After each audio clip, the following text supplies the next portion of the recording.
सध्या महाराष्ट्रामध्ये सर्वच फळ पिकांच्या बाबतीमध्ये मोठी निराशा शेतकऱ्यांच्या मध्ये आहे आणि द्राक्ष पीक वाचवण्यासाठी येणाऱ्या काळात मोहीम करावी लागते की काय अध्यक्ष महोदय असं झालेलं आहे।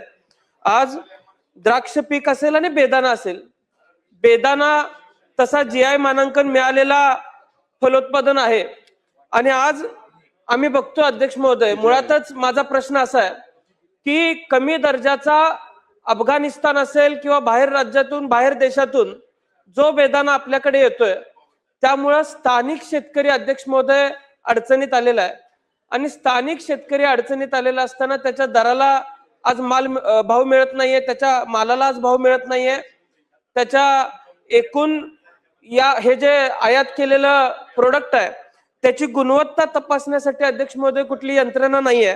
त्यामुळे माझा स्पेसिफिक पहिला प्रश्न असा आहे की कमी दर्जाचा बेदाणा भारतात जो मोठ्या प्रमाणात येतोय ज्याच्यामुळे नुकसान होतंय ते थांबवण्यासाठी राज्य शासन कडक कारवाई काय करणार आहे, काय धोरण राबवणार आहे आणि त्याच्या पुढे जाऊन आयात माल जो देशामध्ये येतोय राज्यामध्ये येतोय त्याची गुणवत्ता तपासण्यासाठी अध्यक्ष महोदय राज्य शासन काय धोरण राबवणार आहे। अध्यक्ष महोदय, दुसरा प्रश्न माझा असा आहे, मला जे उत्तर मिळालेलं आहे त्यामध्ये सीमा शुल्क साधारण ते धोरण निश्चित करण्यासंदर्भामध्ये राज्य शासन सांगते। आज सीमा शुल्क वाढवल्याशिवाय स्थानिक शेतकऱ्यांना अध्यक्ष महोदय सुरक्षिततेची भावना अजिबात येणार नाही।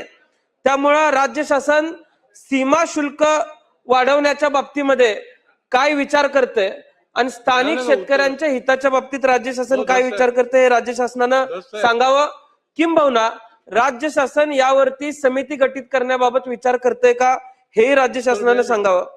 अध्यक्ष महोदय, त्याचबरोबर तिसरा प्रश्न माझा असा आहे की अलीकडच्या काळामध्ये भारत अमेरिकेचा करार झालेला आहे। मी परवा त्याची आलेली फ्रेमवर्क वाचलेली, अजून पूर्ण करार आलेला नाही आणि त्यामध्ये फळबागांच्या बाबतीमध्ये अध्यक्ष महोदय कुठलेही निश्चित धोरण नाही आणि द्राक्षाची बेदाण्याची अमेरिकेमध्ये सुद्धा उत्पादन फार मोठ्या प्रमाणात आहे, त्याच पद्धतीचं उत्पादन आपल्या देशामध्ये आहे। आता आपण जो माल पिकवतो क्वालिटी अनालिसिसला केल्यानंतर तो माल अमेरिकेमध्ये स्वीकारला जात नाही, पण अमेरिकेतला माल मोठ्या प्रमाणामध्ये उद्याच्या काळामध्ये भारतात येणार आहे, राज्यामध्ये येणार आहे, त्यामुळं स्थानिक शेतकऱ्याचं कंबरड अध्यक्ष महोदय पुन्हा मोडणार आहे। माझी राज्य शासनाला एकच विनंती आहे की तासगाव हे टेबल ग्रेपसाठी प्रसिद्ध आहे, नाशिक हे वाईन ग्रेपसाठी प्रसिद्ध आहे, त्यामुळं कृषी खात्यानं यावरती अभ्यास करत असताना आज अमेरिकेमध्ये साधारण कॅलिफोर्नियामध्ये टेबल ग्रेप प्रसिद्ध आहे, तर तासगाव आणि कॅलिफोर्नियाचा एकत्रितपणाने करार करून, आता भारत अमेरिकेचा करार झालेलाच आहे, तो केंद्राच्या पातळीवर झालेला आहे, हे पीक वाचवायचं असेल तर राज्य शासनानं धोरण तयार केलं पाहिजे।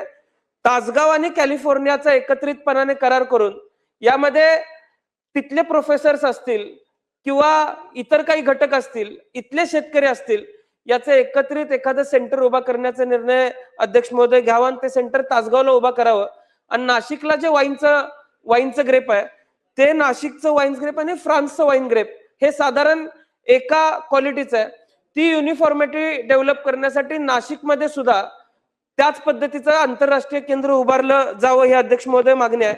आणि रोजगार हमीचे मंत्री सुद्धा माझ्या मते आदरणीय गोगावले साहेबच आहेत। द्राक्ष शेतीचा उत्पादन खर्च अलीकडच्या काळामध्ये अध्यक्ष महोदय फार वाढलेला आणि उत्पन्न कमी झालेलं आहे। प्रचंड मागच्या काळापासून प्रचंड मागणी आहे की द्राक्ष शेतीचा रोजगार हमी योजनेमध्ये समाविष्ट करण्यात यावा। त्यामुळे अध्यक्ष महोदय, माझी त्यांनाही स्पेसिफिक विनंती आहे की या बाबतीमध्ये राज्य शासन काही निर्णय घेणार आहे का। अध्यक्ष महोदय, रोहित पाटलांनी अत्यंत महत्वाची लक्षवेधी मांडलेली आहे शेतकऱ्यांच्या हितासाठी। त्यांनी सांगितलेलं आहे की बेकायदेशीर आयात रोखण्यासाठी सीमा शुल्क यंत्रणा बळकट करणे ही बाब केंद्र शासनाच्या अखत्यारीत येत असून तशी केंद्र शासनाला विनंती करण्यात येईल की जेणेकरून ह्याच्यावरती जर हे आपण बाब उपलब्ध केली तरच हे सगळं शक्य आहे की सीमा शुल्काच्या संदर्भात। त्याचप्रमाणे या कमी दर्जाच्या बेदाण्याची गुणवत्ता तपासण्यासाठी FDA कडून तपासणी करता येईल का ही बाब तपासून पाहण्यात येईल। द्राक्ष पिकांचा रोहे अंतर्गतमध्ये समावेश आहे, आपलं म्हणणं बरोबर आहे. ह्या सगळ्या गोष्टीचा विचारामध्ये आपण जी लक्षवेधी मांडलेली आहे यासाठी आम्ही मुख्यमंत्री, उपमुख्यमंत्री, पणन मंत्री आणि आपण सर्व सदस्य यांची एक जॉईंट मीटिंग या अधिवेशन संपण्याच्या काळामध्ये घेऊन या सगळ्या बाबतीवरती तर जे सगळं होईल. कारण याच्यामध्ये आम्ही मागच्या वेळेला जो आपल्याकडं तक्रारी आल्या तो खास करून तासगाव जिल्हा सांगली शहरातील कोल्ड स्टोरेज हे परदेशातून आयात केलेल्या निकृष्ट दर्जाचा बेदाणा साठवणीबाबत बेदाणा माल वॉशिंग करून साध्या बॉक्समध्ये भरून स्थानिक माल असल्याचा भास निर्माण करत होते. ही बाब लक्षात आल्यानंतर द्राक्ष बागायतदार संघाचे प्रतिनिधी तसेच कृषी उत्पन्न बाजार समिती तासगाव यांचे प्रतिनिधींच्या निदर्शनास आली होती. तथापि सदरील अफगाणी बेदाणा तासगाव बाजार समितीच्या आवाराबाहेरील कोल्ड स्टोरेज मध्ये आढळून आलेला असून बाजार समितीच्या आवारामध्ये त्याची विक्री करून दिली नाही. परंतु कृषी उत्पन्न बाजार समिती तासगाव येथे दिनांक 1/1/2026 रोजी शेतकरी व्यापारी द्राक्ष बागायतदार संघ प्रतिनिधी, शेतकरी संघटना प्रतिनिधी व बाजार समिती प्रतिनिधी यांच्यात झालेल्या बैठकीच्या अनुषंगाने तासगाव जिल्हा सांगली परिसरातील बापना कॉर्पोरेशन, बापना ब्रदर्स, राधिका ऑग्रेटेक ह्या व्यापाऱ्यांच्या कोल्ड स्टोरेज मधील साठवणुकीत पाहणी केली असता अफगाणी बेदाणा साठवणूक केल्याचे आढळून आले. बाजार समितीने त्याचा दिनांक 1/1/2026 रोजी लायसन्स रद्द करण्याच्या बाबतीत नोटिसा दिलेल्या असून त्याचा खुलासा मागितलेला आहे. याच्या अनुषंगाने आम्ही शेतकऱ्यांच्या बाजूने आहोत की जेणेकरून हा डुप्लिकेट माल आपल्याकडे येता कामा नये.